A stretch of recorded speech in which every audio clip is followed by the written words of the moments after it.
Assalamualaikum warahmatullahi wabarakatuh. Pemirsa yang budiman, selamat datang kembali di channel Historical Islamic Revolution, sebuah channel yang akan mengungkap semua sejarah umat Islam.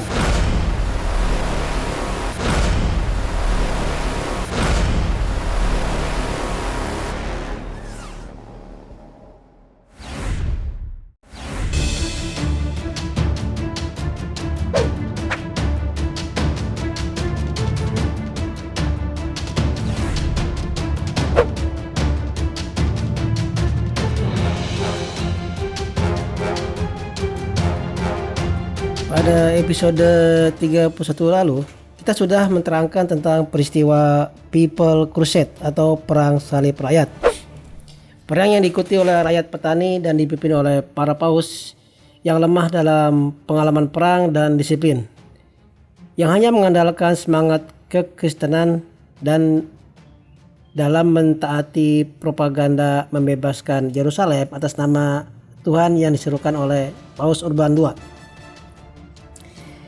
Walaupun hasil akhir dari perang salib rakyat adalah kegagalan total, namun kegagalan ini sebenarnya adalah sebuah awal dari keberhasilan invasi Eropa ke wilayah Islam di Asia. Kenapa? Karena setelah kekalahan tersebut ternyata Eropa tidak mundur, malah muncul kontingen baru yang disebut dengan Prince Crusade.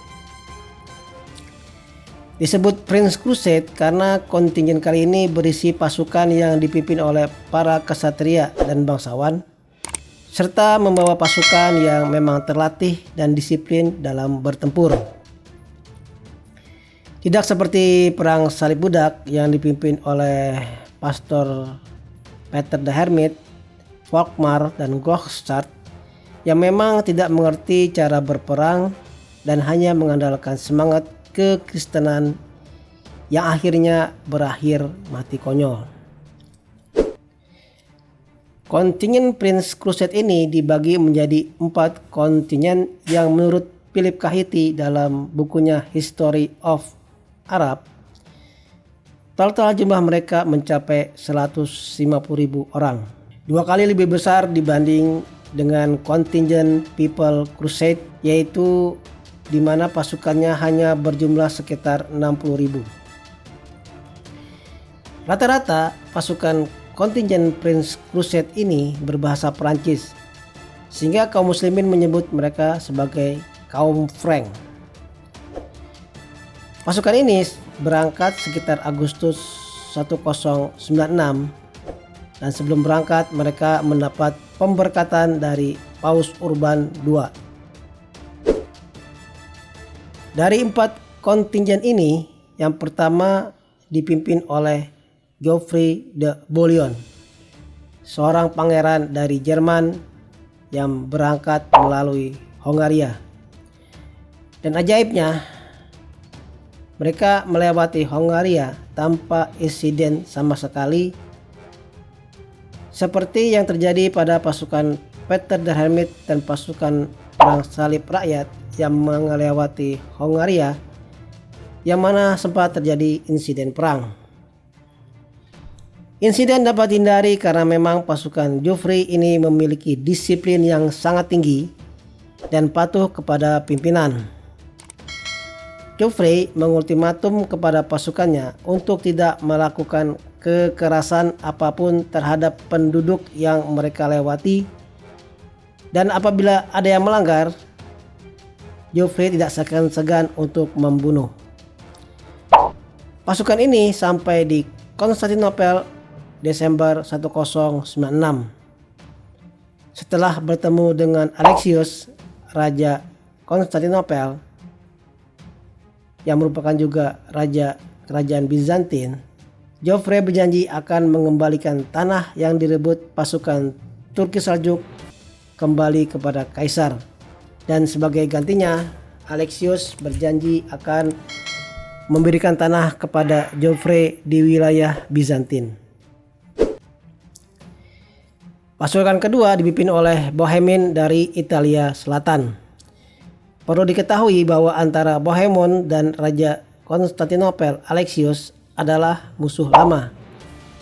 Mereka sudah sering bertempur memperebutkan wilayah beberapa dekade sebelumnya, dan dipastikan ada rasa dendam di keduanya.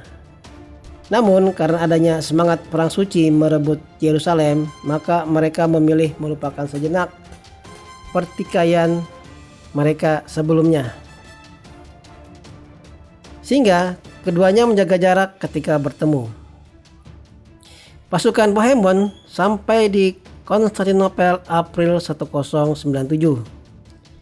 Seperti halnya Joffrey, Bohemond pun berjanji akan membebaskan tanah yang dikuasai Turki Saljuk dari penguasaan Bizantin, dan sebagai imbalannya Alexius akan memberikan tanah kepada Bohemond di wilayah Bizantin. Kontingen ketiga dipimpin oleh Raymond IV dari Saint-Gilles, Prancis. Pasukan Raymond mungkin adalah pasukan terbesar dari kontingen Prince Crusade ini karena dia all out dalam menyambut serangan perang suci Paus Urban II ini. Sehingga akhirnya dia dijadikan pimpinan bagi rombongan pasukan Prince Crusade ini. Dia membawa serta dalam pasukannya seorang uskup yang bernama Ademar, yang secara khusus disebut Paus sebagai utusan gereja dalam perang salib. Bohemond bergerak melalui Italia Utara di sekitaran atas Laut Adriatik seperti halnya Joffrey. Bohemond pun berjanji akan membebaskan tanah yang dikuasai Turki Saljuk, dan sebagai gantinya Alexius akan memberikan tanah di wilayah Bizantin. Kontingen keempat adalah dipimpin oleh Robert, penguasa Normandia, yang merupakan putra dari William sang penakluk. Robert ini sangat berpengalaman dalam berperang. Akhirnya keempat kontingen Prince Crusade tersebut berangkat ke Yerusalem melintasi Selat Bosporus dan berkumpul di Civitot. Civitot adalah benteng yang digunakan juga oleh pasukan Slave Crusade atau pasukan salib rakyat yang merupakan pasukan salib pertama. Di benteng Civitot ini pasukan Prince Crusade mendapat bantuan suplai makanan yang cukup dan dengan harga yang murah dari pedagang Bizantin. Pasukan yang bergabung di Civitot ini totalnya sekitar 150.000 orang, yang juga merupakan gabungan dari pasukan Prince Crusade dan sisa pasukan Slave Crusade, di mana jumlah itu sudah jauh berkurang karena banyaknya mati kelaparan dan penyakit dalam perjalanan menuju Yerusalem. Dari 150.000 pasukan itu, 7.500 adalah pasukan berkuda, 30.000 pasukan infanteri, dan sisanya adalah pasukan reguler. Kontingen Prince Crusade ini siap menggempur kekuatan Islam di Asia.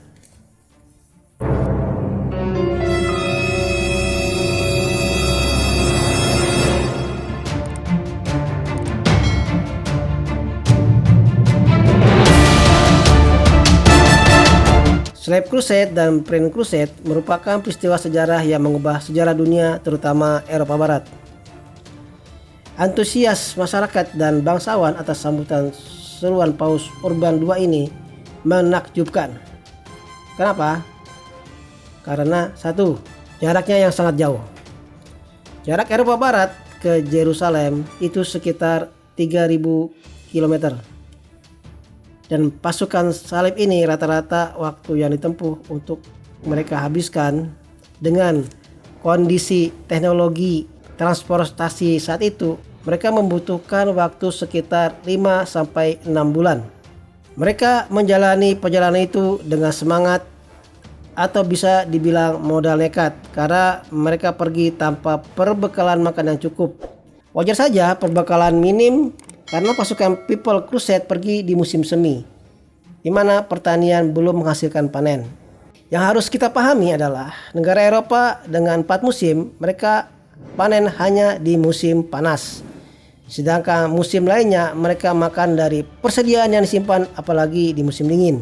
60.000 orang People Crusade berjalan dari Prancis ke Yerusalem dengan kondisi apa adanya adalah hal yang sangat menakjubkan, di mana sedikit dalam sejarah orang yang mampu menggerakkan massa sedemikian banyak untuk berperang atas nama Tuhan. Tidak sedikit dari pasukan People Crusade menemui kematian dalam perjalanan karena penyakit, kelaparan, atau tidak tahan terhadap ganasnya cuaca di Eropa. Para bangsawan dan rakyat jelata yang ikut perang salib ini rela menjual harta bendanya demi membiayai sendiri perang salib ini. Diceritakan bahwa di Paris, rakyat dan bangsawan menjual harta benda mereka untuk membiayai perang ini sehingga terjadi deflasi di mana uang koin menjadi langka karena diambil oleh pasukan yang akan berangkat menuju Yerusalem. Semangat yang sangat luar biasa yang patut ditiru oleh kaum muslimin. Tercatat juga Geoffrey de Bouillon, pemimpin perang pasukan French Crusade itu, ketika mendengar seruan dari Pope Urban II dan Peter the Hermit, segera menyambut seruan perang salib dengan menakjubkan. Untuk membiayai perang salib ini, Geoffrey menjual sebagian besar tanahnya dan menggadaikan kastil miliknya. Dia juga memaksa kaum Yahudi yang berada di wilayahnya untuk memberikan donasi kepadanya sebagai tanda kesetiaan. Karena memang Yahudi sesuai wataknya enggan berkorban untuk berang dan lebih senang mementingkan diri sendiri dan bisnisnya.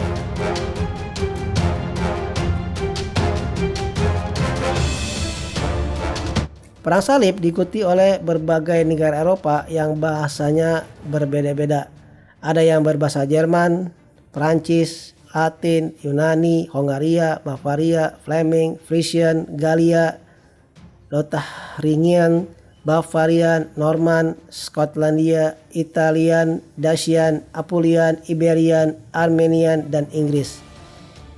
Adalah sulit menyatukan pasukan yang berbahasa berbeda-beda.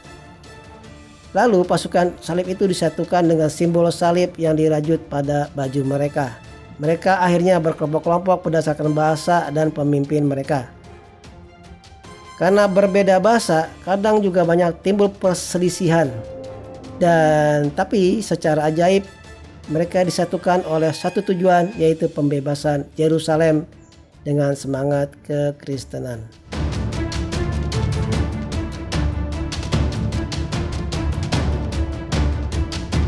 Di era itu, kerajaan-kerajaan di Eropa sedang dilanda pertikaian yang amat parah. Berawal dari runtuhnya Romawi Barat di tahun 476 Masehi, kemudian diikuti oleh pecahnya gereja Eropa menjadi dua, yaitu Ortodok di Bizantin dan gereja Roma di Eropa Barat di tahun 1054. Selama kurun waktu tersebut, kerajaan-kerajaan itu saling bertempur satu sama lain. Dan ketika Paus Urban II menyerukan perang suci atas nama Tuhan, maka otomatis sebangsa Eropa yang sedang berperang itu harus merajut persatuan dan melupakan dendam masa lalu. Ini bukan hal yang mudah, menyatukan bangsa yang pernah saling bunuh lalu kemudian melupakan dendam akibat peperangan itu dengan instan. Bagaimanapun, masing-masing dari mereka menyimpan kecurigaan antara satu dengan yang lain. Namun ternyata seruan Paus Urban II ini berhasil meredam semua konflik karena adanya musuh bersama, yaitu Islam. Tak disangka ternyata Paus Urban menemukan solusi jitu mempersatukan Eropa dengan menciptakan musuh bersama bagi Eropa yang kala itu memang dikuasai kekristenan, dan musuh bersama itu bernama Islam.